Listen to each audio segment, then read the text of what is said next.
Economia com Juliana Rosa. Juliana, deflação? Julho tem deflação. Eu queria saber de você o que isso significa, porque obviamente se refere a um mês e não é um sinal dos tempos. Do contrário, a gente não teria tido aumento de taxa de juros, né? Do contrário, a gente não teria tido uma mensagem do Copom que sugere que ainda pode eventualmente ter um aumento de taxa de juros, talvez não, talvez sim, mas essa deflação ela era esperada em função dessas mudanças tributárias no combustível. O que você pode falar sobre isso e o impacto disso para a economia? Era algo assim, puxa vida, a gente não imaginava ou você está registrando algo que o mercado já imaginava que ia acontecer? Bom dia. Oi, tudo bem, Neg? Boa tarde para você, para a Débora, boa tarde a todos. Bom, a gente já tinha essa expectativa de deflação agora em julho e agosto. Isso também deve se repetir no índice oficial de inflação, o IPCA, e o indicador de hoje, divulgado pela Fundação Getúlio Vargas, já é uma prévia desse movimento de deflação. É um indicador que mede a inflação do mês de julho e tem a mesma metodologia do IGPM, que reajusta a maior parte aí dos contratos de aluguel. Quando a gente fala deflação, né, Oineg, é importante você falar isso, porque logo vem na cabeça que está tudo com queda de preço, e não é bem assim. A gente tem uma deflação que está muito focalizada em combustível, né? Você vai no supermercado, não tem deflação, está tudo caro ainda. Então, é uma deflação que não é generalizada, me disse o economista André Braz, que é responsável por esse indicador da FGV. Então, principalmente por conta da redução de impostos nos combustíveis, que foi aprovada pelo Congresso Nacional, com redução de impostos estaduais e impostos federais. Esse foi o principal motivo para poder provocar essa deflação. Agora, a gente tem um movimento internacional que está provocando uma redução de preços do petróleo, do milho, da soja, do minério de ferro, tanto é que ontem, e está valendo a partir de hoje, né, a Petrobras anunciou a redução no preço do diesel. Então, a gente também tem um movimento internacional que tende a continuar de redução de preços de matérias-primas internacionais. E por quê? Porque o mundo, com essa inflação também muito alta, está aumentando juros e também tem uma perspectiva de crescimento menor, tem até risco de recessão na Europa, principalmente, nos Estados Unidos também. Então, com isso, a gente tem já os preços reagindo a uma tendência que é de menor consumo no mundo. Agora, Oinei, quando a gente olha para frente, a gente não sabe ainda como é que vai ser essa trajetória de queda de inflação. Pode subir e descer, né? A gente vai ter deflação, mas depois pode subir de novo, depois cair de novo. A gente sabe que daqui até dezembro os números estão apontando uma inflação em torno de 7%. Então, se a gente chegou agora há pouco a 12% em 12 meses, ela vai ceder para 7% até o final do ano. Então, a gente tem uma trajetória aí de redução.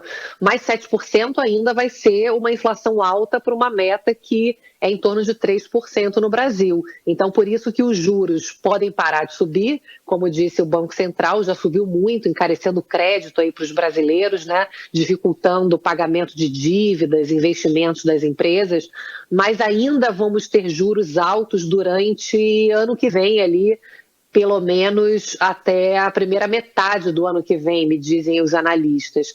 Então, assim, é um quadro que está melhorando, né? A gente tende a ter um arrefecimento de preços internacionais, mas a gente tem uma guerra ainda acontecendo na Ucrânia, temos a eleição aqui no Brasil, hoje saiu um dado forte de emprego nos Estados Unidos, que está provocando valorização do dólar e alta também do petróleo nessa sexta-feira.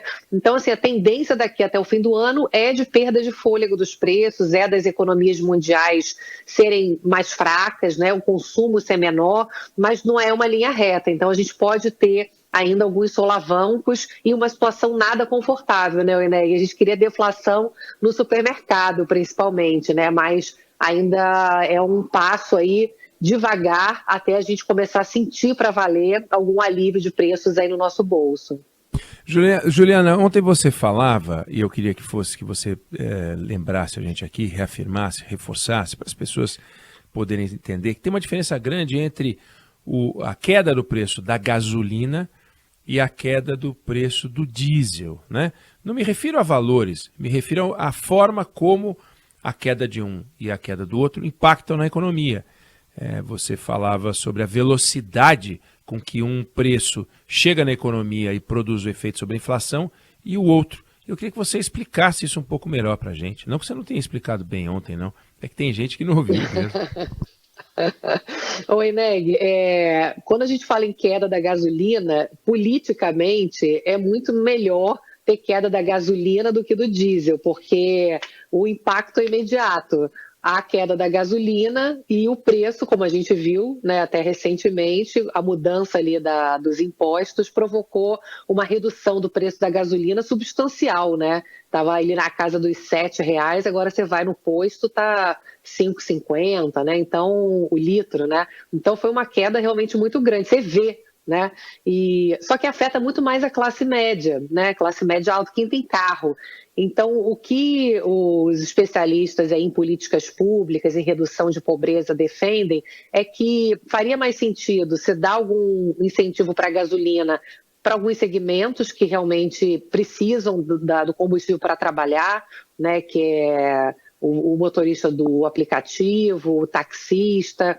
E o diesel, principalmente, ele tem um efeito que a gente não vê diretamente, porque normalmente a gente não tem diesel para abastecer o carro ali, né, do dia a dia, é o caminhão que abastece. Mas fica mais barato o diesel, você torna o transporte mais barato de tudo, né? Tudo que está ali dentro do caminhão é alimento, é produto da indústria, enfim, que está dentro do caminhão fica mais barato ser transportado e isso vai para o preço final. Agora a gente não consegue medir, né? Quanto que é repassado, quanto que fica como margem ali para o transportador, né? Mas o efeito para a economia e o efeito também para poder aliviar a inflação para todo mundo é melhor para políticas públicas que fossem focadas mais em diesel do que em gasolina. Mas, enfim, a história, a gente sabe que na prática, né, o Eneg acaba prevalecendo muito mais, ainda mais em ano eleitoral, as medidas que geram um impacto mais rápido e que podem ser mostrados como a política de preços para gasolina. É um dinheiro que tem uma discussão, né? Claro que todo mundo precisa de ajuda, mas um país pobre como o Brasil, que talvez esse recurso que está sendo disponibilizado, recurso público para aliviar o preço da gasolina, talvez fosse melhor utilizado aumentando, por exemplo, auxílio para pessoas pobres, né? É isso aí, é isso mesmo, Juliana Rosa, Economia. A gente volta a falar sobre isso na segunda-feira. Você vai hoje ao Jornal da Band? Então, eu tive que sair da praia, né? Que ontem eu te liguei aqui, você falou para eu sair da praia, ficou chato, né? E aí agora eu tô tendo que trabalhar. Comparecer, né? Ao local de trabalho, presencialmente. Depois de 68 dias de férias. Não, é inacreditável. Você sabe, Juliana, quanto tempo você está no Grupo Bandeirantes? 1 ano, né? Tirei 10 dias só de férias, não mereço. Não, eu não perguntei quantos dias você tirou de férias, porque a gente sabe que foram 68. A Débora contou cada um, ela fazia um risquinho. Sabe, a cada 5 pauzinhos ela punha um cruzadinho? Foram vários, que 10? 10 é o que você falou para RH.